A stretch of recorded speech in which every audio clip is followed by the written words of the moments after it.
fruits de l'esprit. Amen. Amen.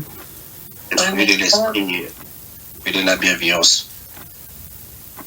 Alors du coup, nous allons prendre l'écriture.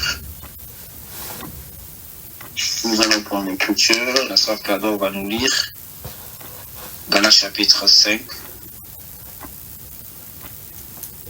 verset 22.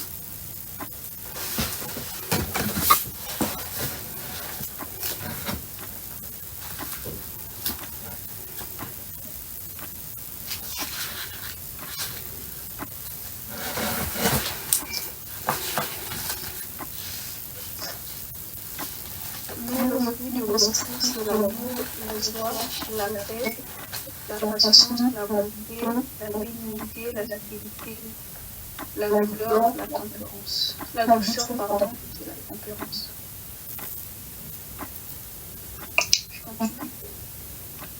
Amen. Nous disons Amen dans la lecture de la parole.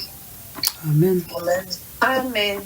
La prière est que le Seigneur t'accorde l'écoute de cette exhortation qui va te permettre de te mirer, parce que la parole de Dieu est un miroir.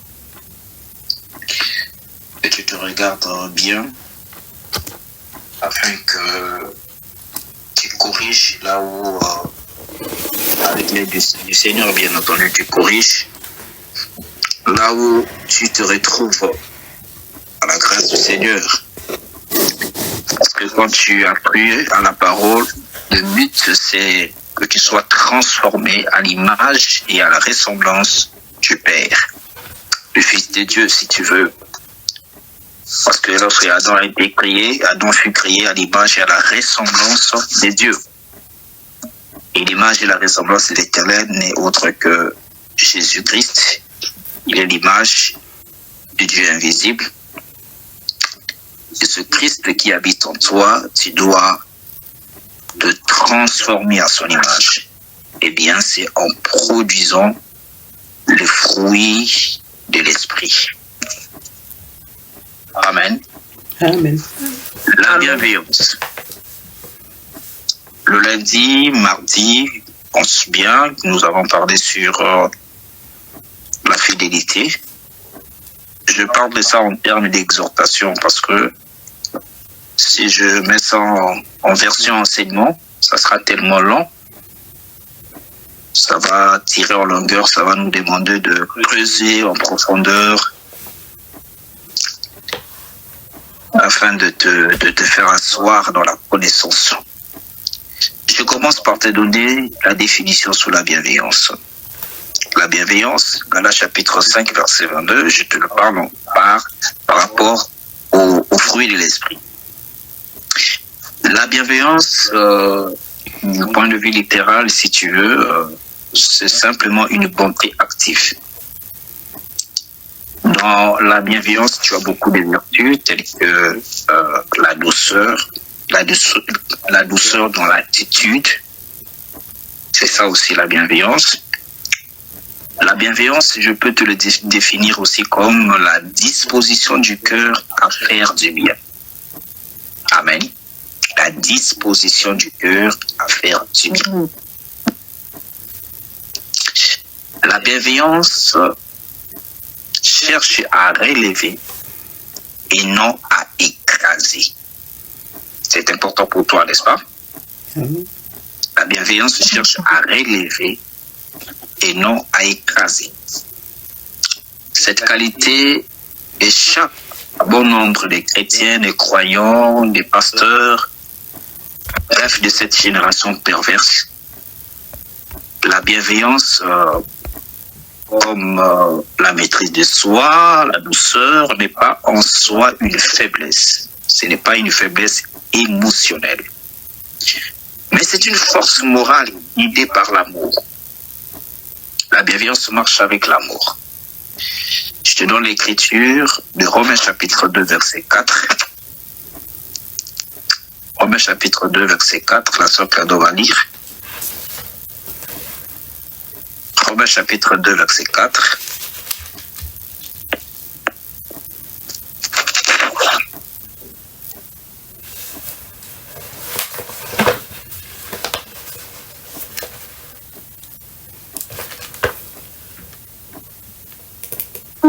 toutes les richesses de sa bonté, de sa patience et de sa longanimité. Ne reconnaissons pas que la bonté de Dieu te pousse à la repentance. La bonté de Dieu te pousse à la repentance. C'est la dernière phrase qui m'intéresse. La bonté de Dieu te pousse à la repentance. Tu vas comprendre par cette écriture, il n'existait pas de repentance sans la bonté de Dieu. Amen. Amen. Je t'ai dit tout à l'heure, la bonté, je t'ai dit tout à l'heure, la bienveillance est une bonté active. D'abord, c'est Dieu lui-même. Dieu est bon. Il est plein de bonté. Notre Dieu est bienveillant, n'est-ce pas? C'est d'abord la nature de Dieu. Que le Seigneur te bénisse. Amen. Amen. Écoutez. Amen. Genèse chapitre 21, verset 23. Jure-moi maintenant ici par le nom de Dieu que tu ne tromperas ni moi, ni mes enfants, ni mes petits-enfants, et que tu auras pour moi et le pays où tu séjournes la même bienveillance que j'ai eue pour toi. Tu vois la bienveillance? La bienveillance ici, dans Genèse chapitre 21, c'est l'action de jure-moi, voilà, jure-moi maintenant ici que par le nom de Dieu, que tu ne tromperas ni moi. Donc c'est une forme de fidélité, n'est-ce pas? Ni mes enfants, ni mes petits-enfants, et que tu auras pour moi et le pays où tu séjournes la même bienveillance que j'ai eue pour toi. Amen. Amen. Amen. Donc, ça marche avec la fidélité. Ne pas écraser. Tu auras la même bienveillance. Ici, tu connais l'histoire de Genèse chapitre 21, verset 23. Tu connais bien l'histoire, n'est-ce pas?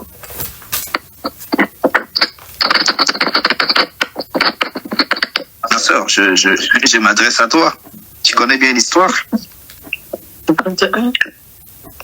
Genèse 21, verset 23, il est question de qui ici? C'est la situation, d'abord, le chapitre te fixe sur...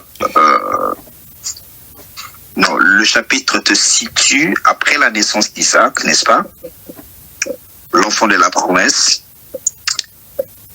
Et renvoie aussi après...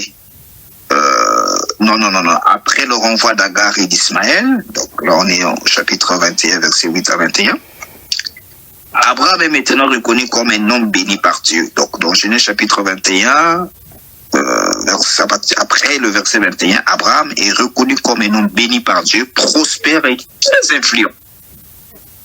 Avant, il n'était pas prospère, il n'était pas du tout influent. C'est après ces événements. C'est dans ce contexte qu'il intervient à Abimelech, roi de Guérar, accompagné de Picol, chef de son armée. Écoutez, c'est Abraham et Abimelech. Pourquoi Abimelech vient vers Abraham? L'Écriture te dit en ce temps-là, Abimelech, accompagné de Picol, chef de son armée, parlant ainsi à Abraham, Dieu est avec toi dans tout ce que tu fais. J'aimerais dire à quelqu'un ce soir, Dieu est avec toi dans tout ce que tu fais. Quand tu es béni de Dieu, quand tu es béni de Dieu, Dieu est avec toi dans tout ce que tu fais. Rassure-toi. Que tu vas à gauche, Dieu est avec toi. Que tu vas à droite, Dieu est avec toi. Que tu traverses la vallée, Dieu est avec toi. Que tu marches dans le noir, n'aie pas peur. Dieu est avec toi dans tout ce que tu fais. Je ne sais pas ce que tu fais. Rassure-toi, si tu es en alliance avec le Père, comme Abraham, Dieu sera toujours avec toi dans tout ce que tu feras. Abimelech reconnaît publiquement la faveur divine sur Abraham, n'est-ce pas? Il reconnaît. Bien aimé, quand quelqu'un qui est en intimité avec le Seigneur, il n'est pas n'importe qui. On ne blague pas avec lui. On ne blague pas avec lui. quand tu es en intimité avec le Seigneur, même le monde, même ta famille, même ton environnement, les gens vont reconnaître la faveur divine dans ta vie. Et ma prière est que la faveur de Dieu dans ta vie soit reconnue de tous. Que les gens voient que toi, tu as la grâce de Dieu. Tu es béni de Dieu. Tu marches avec le Seigneur. Comme Abimelech, il a reconnu la faveur divine sur Abraham. Et cette faveur divine était traduite par une puissance croissante. Et son influence territoriale. Il était un homme influent dans le pays. Abimelech, ici, il ne vient pas attaquer, mais prévenir un conflit futur. Tu vois, il prévient un conflit futur. Au verset 23, il traite alliance, une alliance fondée sur la loyauté. Jure-moi, et tu ne me tromperas pas. Ici, il cherche une relation fondée sur la confiance et non sur la peur. La base de toute relation familiale, conjugale, je ne sais pas comment tu peux définir la relation. La base d'une relation, c'est la confiance. Amen. C'est la confiance. Je te parlerai de ça plus tard. Il cherche une relation fondée sur la confiance et non sur la peur. Il dit, ni moi, ni mes enfants, ni mes petits-enfants. Il reconnaît qu'Abraham est un homme appelé à laisser un héritage durable. Là, il reconnaît. Ni moi, ni mes enfants, ni mes petits-enfants. Tu vois? Et il cherche la réciprocité de bienveillance parce qu'il avait agi. Ici c'est aussi un problème avec les chrétiens. Il faut savoir qu'un enfant de Dieu, lorsqu'il est bienveillant, lorsqu'il fait du bien, ne fait pas du bien pour attendre le retour. Que quelqu'un puisse te rendre sur le bien. Non, c'est pas la parole de Dieu. Amen. Amen. C'est pas la parole de Dieu. Amen. Tu vois, toi fais seulement. Toi fais seulement. Mais si la personne n'est pas du tout reconnaissante à Dieu et à toi, parce que la reconnaissance ne se limite pas seulement à Dieu, la reconnaissance est horizontale, elle est aussi verticale. À Dieu, oui, la reconnaissance aussi entre nous les humains. La parole de Dieu te dit, ouvre-moi l'écriture de Colossiens chapitre 3, verset 15, la dernière phrase. L'apôtre Paul fixe, il dit, soyez reconnaissants. Nous sommes appelés à être reconnaissants à Dieu, mais aussi aux hommes. Pourquoi? Parce que l'ingratitude est un péché. C'était parmi les signes du dernier jour, du temps de la fin, au premier siècle des apôtres. Parce qu'il est écrit dans les derniers jours, les hommes seront ingrats. Ne sois pas ingrat envers le Seigneur. Dieu te donne le souffle de vie. Ouvre ta bouche, bénis le Seigneur. Dieu te protège. Il les protège, non pas seulement toi, il protège ta famille, tes enfants. Bénis le Seigneur. Sers le Seigneur avec tes biens. C'est aussi une façon de reconnaître sa bonté. Amen. Parce que tu vas remarquer que Abraham a expliqué dans Genèse chapitre 22, il a dit, je vais adorer, n'est-ce pas? Mais l'adoration dont Abraham a parlé, c'était offrir à Dieu. Donc l'adoration, c'est aussi offrir son cœur, offrir son corps, offrir aussi ses biens. C'est ça la vie d'un enfant de Dieu. Et ça, tu vas mieux comprendre ça dans la notion de la fidélité. Donc, quand tu fais le bien, n'attends pas que la personne puisse te rendre le bien. Non. Il y a des gens qui sont ingrats dans ce monde, n'est-ce pas? Ne t'arrête pas à faire du bien. Fais du bien. L'Écriture déclare, faites du bien à tous. Et à tous. Surtout à ceux Les frères de la de foi. la maison. Amen. Tu peux faire du bien à tous, oui, tout le monde, que ce soit tes ennemis, que ce soit tes adversaires, tous ceux qui souhaitent ton malheur. Toutefois que tu auras l'occasion, fais du bien.